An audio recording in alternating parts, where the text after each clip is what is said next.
За баярлалаа.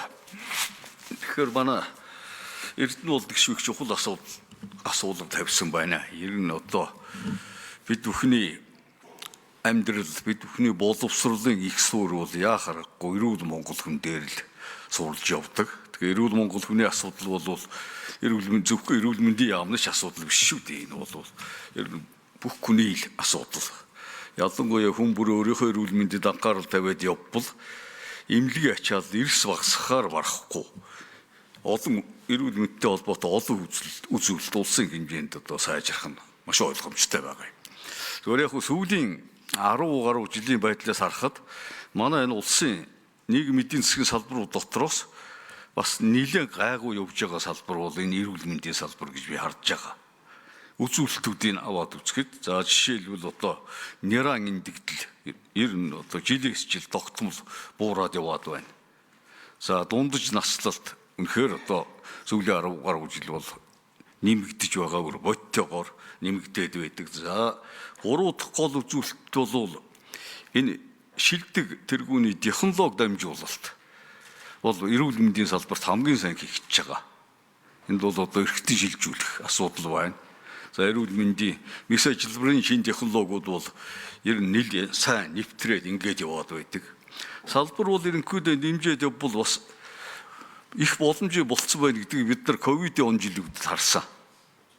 Ковидын үеийн одоо 1000 өвчтөнд 10,000 өвчтөнд нас баралтын тоогоор Монгол улс бол дэлхийн дунджаас 3 дахин бага байсан. Хийж чадсан. Янз бүрийн хил ам байдаг ч гэсэн энэнийг бол эрүүл мэндийн салбар бол хийж чадсан байгаамаа. Тэгээд одоо энэ асуулгатай холбогдуулаад над хоёр асуулт байгаа. Нэгдүгээрт энэ эрүүл мэндийн даатгалын шинтгэл манай гишүүд хүн болгон баг энэ асуудлаар төвлөрч байгаа. Шинтгэлийг одоо ямар шинтгэл хийх гэж байна вэ? Энд чинь бол одоо энэ хувийн даатгал маатгал гэж дэлхийд бүр хөвшөө тогтолцоо байгаад байдаг. А манайд болохоор эрүүл мэндийн даатгал эмнэлгүүд хоёр нь эрүүл мэндийн сайдын баруун зүүн хоёр хармаанд явдаг. Өөрөөр хэлбэл сайд маань зүүн хармаанаас мөнгө аваад баруун хармаандаа байгаа эмнэлэгтээ өгчход эмнэлэг нь бол өвчтөнд үйлчилгээгээ үзүүлдэг. Нэг ийм л гаж тогтолцоо байгаад байгаа юм. Энэнийг салгах талаар одоо ямар үзэл бодол, ямар их зүйн боломж байдığım бэ гэсэн нэг асуулт байна. Хоёрдугаар асуудал бол бас их олон жил ярьж байгаа. Энэ имийн чанарын асуудал. Тэгээ манайхан чинь бол боломжтой нэг нь гаднаас им захиж уугаад байдаг болж шүү дээ. Тийм учраас имийн чанарыг сайжруулах талаар за асуулт ойлгомжтой Жимбүрсэд хариулна. За эрүүл мэндийн даатгалын шинтгэл ерөөсөө л манай эмнэлгийн тусламжийн гол одоо амин сүнс нэ. Бид бол эрүүл мэндийн салбар бол нийгмийн эрүүл мэндийн тусламж, нөгөөх нь бол эмнэлгийн тусламж. За түрүүн бас Ариун зай гишүүний хэлдгээр нийгмийн эрүүл мэндийн тусламжаа бид сайжруулж ээж нөгөө өвдөхгүй байх хүмүүсээ нэмэгдүүлэх, өвчин зовлонгүй зөв амьдрах ухааныг сурах ёстой. Харин эмнэлгийн тусламж бол өвдсөн хойно бид одоо эмчилгээний тусламжаа үзүүлнэ. Үүний амин сүнс нь эрүүл мэндийн даатгал учраас энэ санхүүгийн сахилга бат бол асар чухал байна. Сар бүр 2.1-ээс 2.3 сая нэхэмжлэг ирж байгаа. Үүнийхээ ердөө 2-3% нь хянаж байна шүү дээ. Бид ядаж энийхээ 30% хяндаг бай.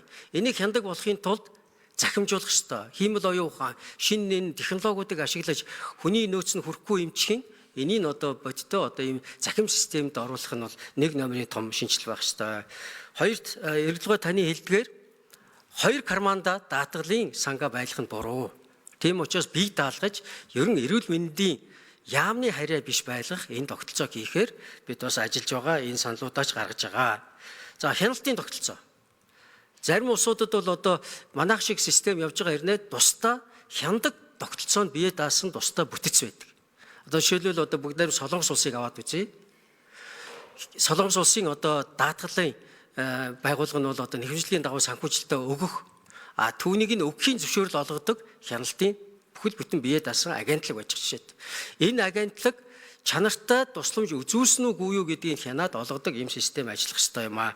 Тэгэхээр энийг бид илүү хийя. Дээрээс нь актуар тооцооллуудыг бид энэ төлөвлөлтөнд оруулдаг байх хэрэгтэй. Байгаль мөнгө мөн хязгаартай. Хязгаартай мөнгөө юунд оновчтой зарцуулах уу гэдгээ актуар тооцооллоор хийждэг, гаргацдаг.